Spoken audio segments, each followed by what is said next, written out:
I saw a garden rose turn its face towards the sun. And then it looked at me and said, what we behold, we will become. We are not just the sum of all our parts. We are future, present, past. We are absence and we are presence. Marked by the transcendent, made of scar tissues and stars, dead and buried in the heavens. We are more than what we are. I saw that self-portrait done by Rembrandt. And in his expression, poverty and repentance, but I lingered a little longer and then I saw my own reflection. I remembered that we are tethered, connected in our weakness, dependent like flowers towards the sun upon a beauty that's not our own. Every inhale and exhalation is our leaning, is our reaching towards the light. But now we just take Mona Lisa selfies, eyes empty, composed of brushstrokes of anxiety, in denial of the heavenly, surviving on a diet of doom scrolling and jealousy. I met a monk dressed in robes. He was old and said, death is ready. Still he stood composed and said, son, when addressing me.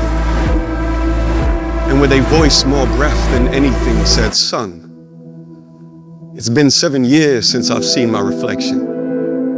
Any compliment for my presentation has less to do with intention, but more a desperation to be free from self-obsession. He said, son, we are free when we forget ourselves.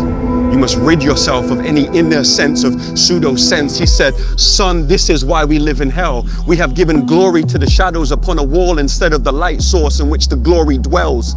He said, son, this is a story that we know well. Hundreds of years before Christ said, I am the light, Plato wrote The Cave about a society that enslaves itself. I hear the art critics question if the Mona Lisa is smiling in her expression. I don't know the answer, but I'll give you my suggestion. I think she knows the greatest artists hide themselves in their creations. So she laments a generation that has lost its sense of the transcendent. We have become like Simba, walking without aim in the wastelands of our shame. Kings and queens living like orphans because we forgot from where we came. We have forgotten our very name. But that old monk, like the prophet Rafiki, told me to look into the water and then look a little harder. He said, at first you'll see yourself, but then you'll see Mufasa.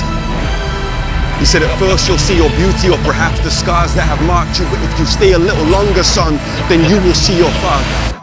And when you see the eyes of God looking back through your own gaze, you might get so caught up in reverence that you forget your own face.